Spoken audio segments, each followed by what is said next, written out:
I came from church before I got here. You know, my dad was a very religious man, very Catholic, and you know how I know he was? Because he never talked about it. That was one of the things, again, back then they didn't use religion like the Republican Party has, I think, in recent years, to beat people over the head with and to claim moral values and to claim family values. And I think Barry Goldwater had a lot of concern about how in the pocket of the religious right the Republican Party had come. His famous quote was, you know, I think every good Christian ought to kick Jerry Falwell right in the ass.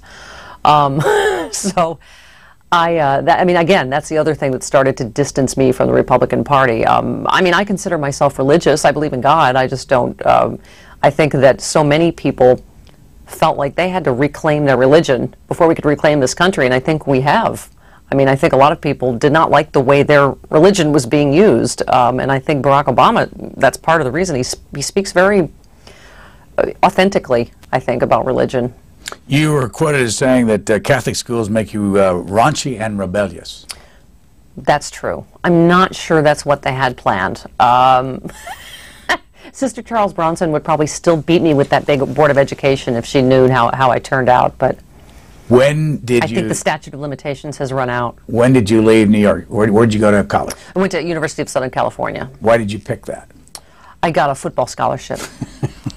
No, C-SPAN doesn't fact check, do they? You don't know.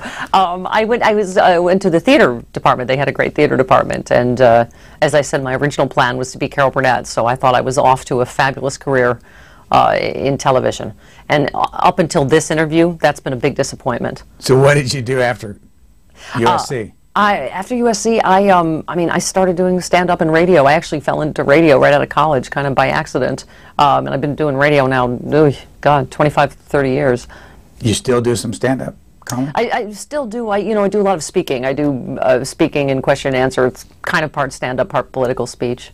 So what works with an audience and what doesn't work with an audience? When do you fall on your face? Oh, Brian, never. Produce the tape to prove it. You know, it's interesting. Now I mostly speak before audiences that invite me, so you have a cushion there, Brian.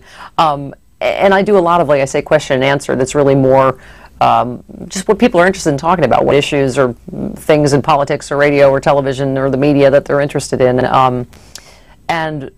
George Bush, I must say, has been pretty good material. The Barack Obama, great for the country, really the death of comedy, Brian, as we know it. Well, I really wondered about that, whether or not things are going to get tougher for liberal talk show hosts. And by the way, would you rather be called a liberal or a progressive? I don't care. I'm not afraid. What's the difference? I'm not afraid of that liberal word. What's the difference between? I don't know. I think I know. I feel like Republicans succeeded in making liberal a dirty word, and so everyone went, "Oh, we're progressive." But I'm like, well, I'm a liberal, so what? I think I briefly stunned Sean Hannity into submission once when he said, "Well, so you're a liberal," and I'm like, "Yes." And I'm proud of it. And then he was sort of stuck for a minute. He wasn't sure, you know, if you reclaim, like, you know, there was John F. Kennedy wrote a great thing about what it means to be a liberal. And, you know, there's a lot of great ideas that came from, not all of them, but a lot of great ideas that came from liberal thought. So, you know, but you know, I think, Brian, when we've had a year when Colin Powell spoke very eloquently about why he's for Barack Obama, well, what does liberal mean anymore? What does it mean to you? Well, I think it speaks to a lot of what Barack Obama has been speaking to, and that is an inclusiveness. You know, when you talk about where's the comedy, well, the comedy is still on the Republican side, because you still have a party that claims moral values and family values, populated by the David Vitters and the Ted Haggards, and it's just, you know, and besides the fact that they're so over the top in their rhetoric that now we're on defense. I mean, literally, apparently, we're in the middle of the Obama recession after the Obama stock market crash, and apparently this Obama bailout is really going to be a bitch. And I'm like, what? He's not even president yet. This is the rhetoric that we've heard already, and he's not even in office. So, you know, if you thought it was over the top, the rhetoric about him during the campaign, just wait. So what does it mean, though, to you to be a liberal? Define the steps along the way that make you a liberal. Oh my gosh, you know, I think it's interesting. Barack Obama partially got elected on the power of we. He never said I. You know, he quoted that we are the ones we've been waiting for. Yes, we can. And I think that's what people have been so thirsting for. And to me, that's what it means to be a liberal. Now, it's caring about everybody. It's really trying to bring everybody along. It's equality on the, regardless of your race or sex or gender or sexual orientation. Or, I mean, I have to tell you, when I heard his speech at the 2004 convention, we have some gay friends in the red states, and we worship an awesome God in the blue states, and there's no red America, there's no white, blue America. I remember, I think I literally stopped breathing, Brian. I said, and I remember thinking, I said, this is our first black president. And I'm sure a lot of people thought it at that moment, but there is something that he embodies to me about what it means to be a liberal. Go back again to the issues. What issues matter the most? What about it? He's been saying we have to increase the troops in Afghanistan. Why is it okay to increase the troops in Afghanistan but have to get out of Iraq? What's the difference? Well, because, Brian, I could be wrong, but it seems to me even most military experts at this point, would agree that we took our eye off the ball in Afghanistan, did not finish the job to go into a completely unnecessary and, in my opinion, illegal war that, I mean, all of this kind of, the thing that annoys me most is this whole Bush legacy tour, and he kept us safe. It's like, what was 9/11 a gimme?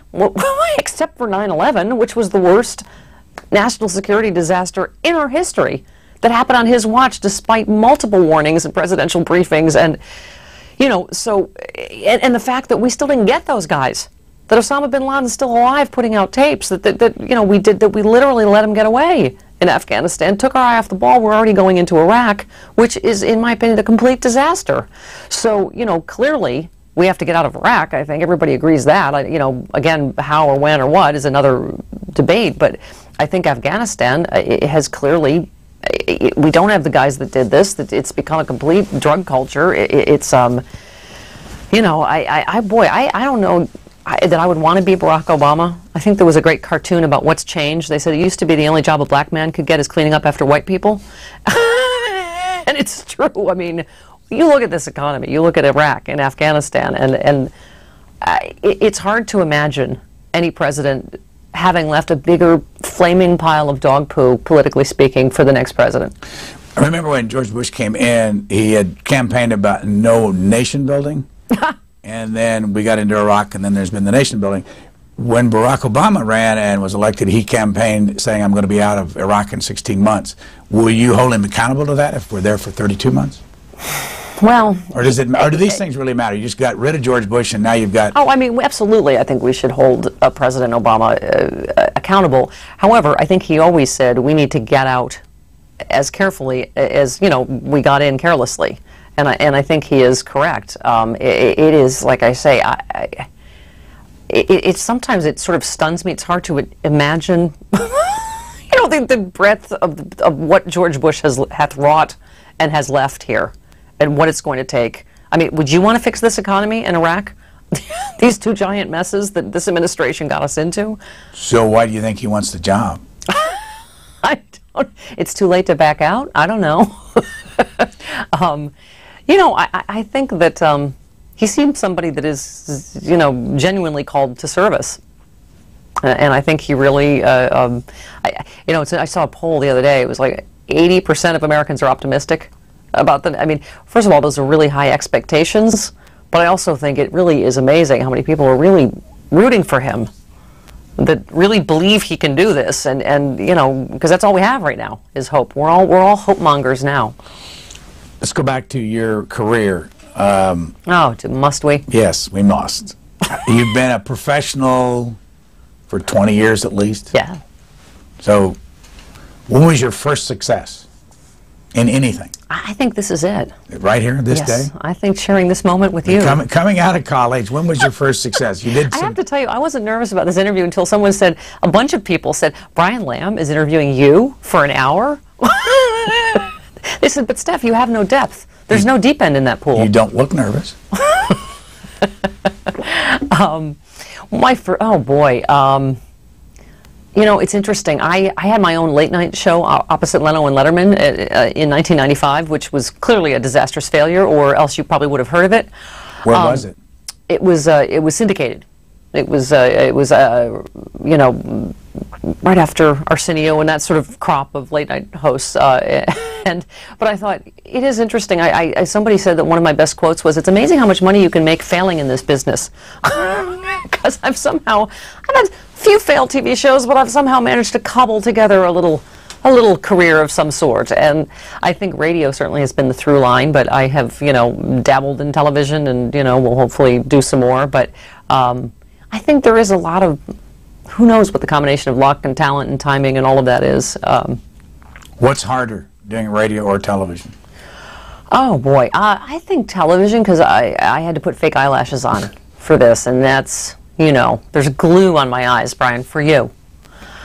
Yeah, I think radio. First of all, there's not as many people to screw it up, Brian. That's the thing. In television, there's a lot of people that are able to kind of micromanage, and a lot of cooks in the kitchen. Whereas radio, by its nature, you kind of ask for forgiveness instead of permission. You're